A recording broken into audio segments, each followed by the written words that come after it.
Hi, I'm Parker. I'm a software developer at a leading tech company in Boston, and I guess you could say I'm pretty good at what I do.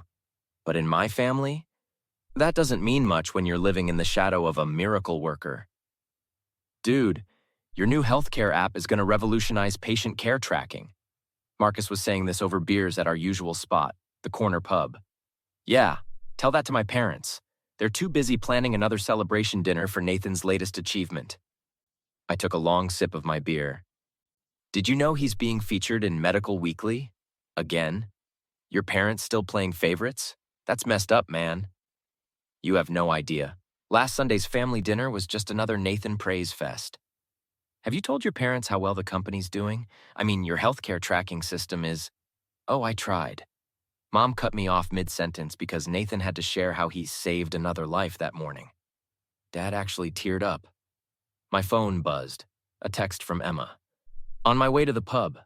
Family dinner that bad? Your girl gets it, Marcus laughed. 20 minutes later, Emma slid into the booth beside me. Sorry I'm late. Surgery ran long. Speaking of surgery, I couldn't help but roll my eyes. Guess who's being called the future of modern medicine now? Let me guess. The golden child? Emma squeezed my hand under the table.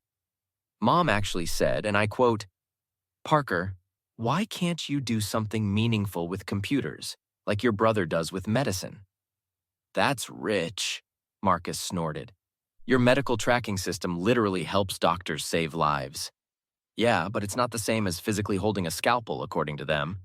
Just then, someone bumped our table. Oh, speak of the devil, Marcus muttered. Nathan stood there in his pristine white coat, phone in hand, perfect smile in place. Little brother, didn't expect to see you here. It's my regular spot, Nathan.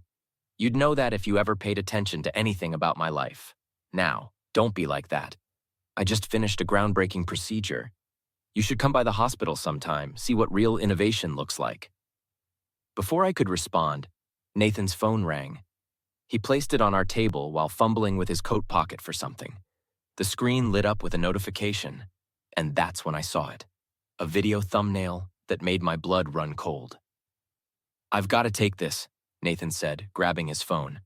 But he must have hit something while picking it up, because suddenly the video started playing for a split second before he snatched it away. Was that? Emma whispered after he rushed out. Yeah, I said, my hands shaking slightly. That looked like the hospital basement, and those people... I couldn't finish the sentence. Parker? Marcus leaned in. What exactly did you just see? I stared at the door my brother had just rushed through, my mind racing. Something very, very wrong. I couldn't sleep that night after what I saw. Next morning, I made an excuse to visit the hospital, claiming I needed to check some data for my healthcare app.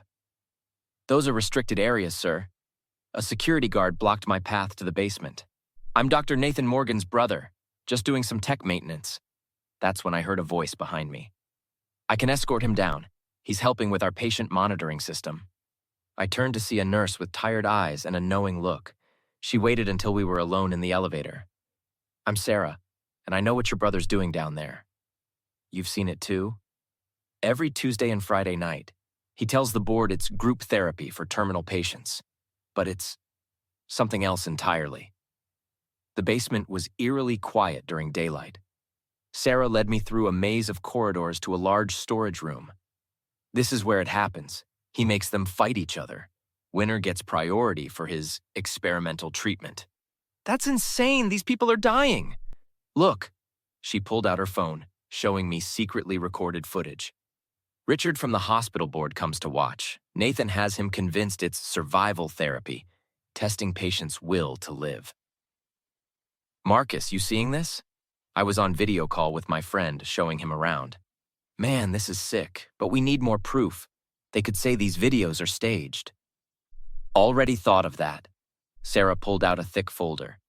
I've been documenting everything. Patient transfers, mysterious deaths, unusual injury patterns in terminal patients. Suddenly, voices echoed down the hallway.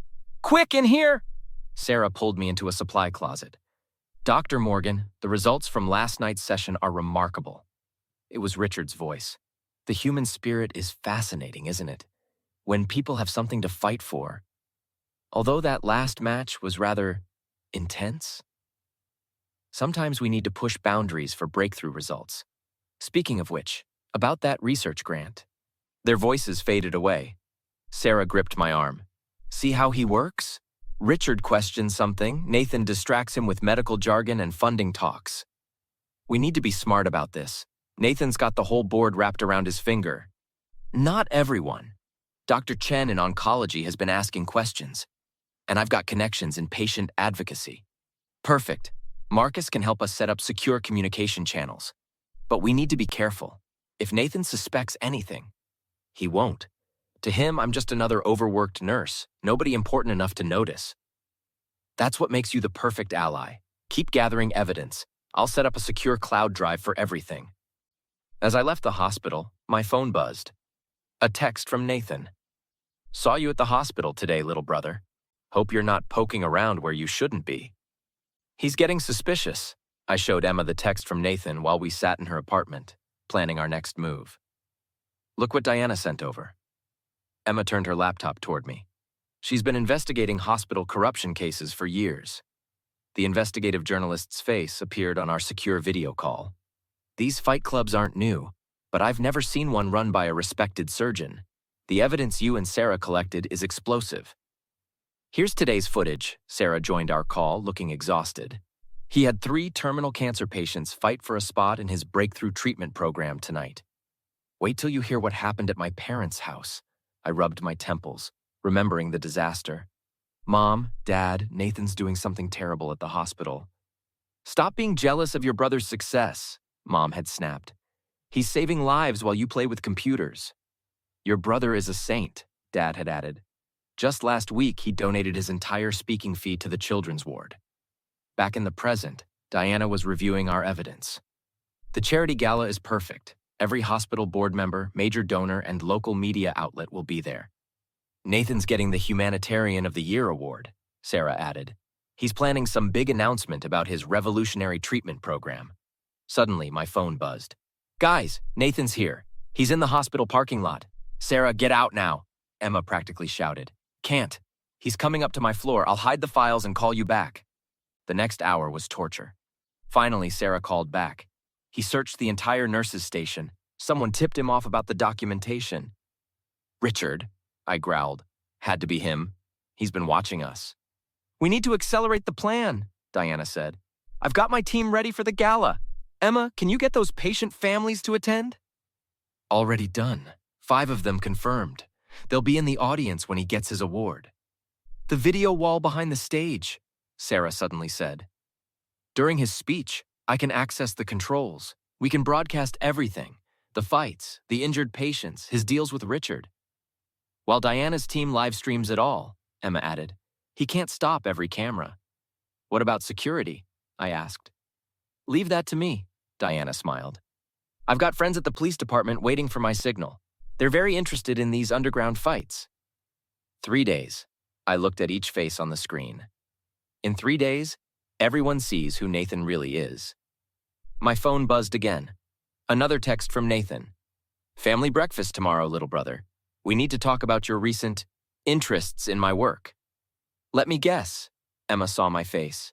He's making a move? Doesn't matter. The trap is set. All we need now is for him to walk right into it. The hospital ballroom was packed for the annual charity gala. Nathan stood at the podium, basking in the applause, while our parents beamed from the front row.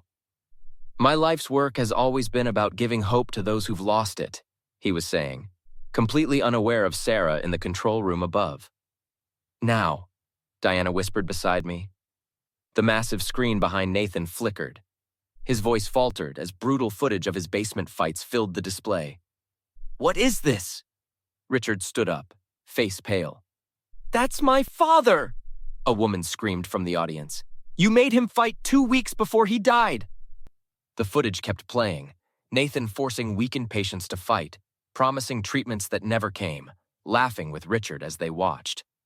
This is clearly some sort of manipulation. Nathan tried to regain control. My enemies trying to discredit? I saw everything. Sarah emerged from the crowd. Every fight, every false promise, Every death you covered up. Son? Mom's voice shook. What did you do? What I had to do. These people were dying anyway. I gave them purpose, a chance to prove. A chance? Another family member stood up. My mother was in pain, and you made her fight for treatment she never got. Nathan Morgan, an officer approached the podium. You're under arrest for multiple charges of patient abuse, criminal negligence, and manslaughter. As they led him away, he locked eyes with me. You did this. My own brother. No, you did this, I said loud enough for everyone to hear. I just exposed it. 2 weeks later, Mom and Dad showed up at my apartment. We should have listened. Dad's voice cracked. All these years, we were so blind. Mom reached for my hand. Can you forgive us? Forgive you? You dismissed every achievement I ever had, made me feel worthless compared to your precious Nathan. And when I tried to warn you about him, you called me jealous. We were wrong, so wrong. Yes, you were.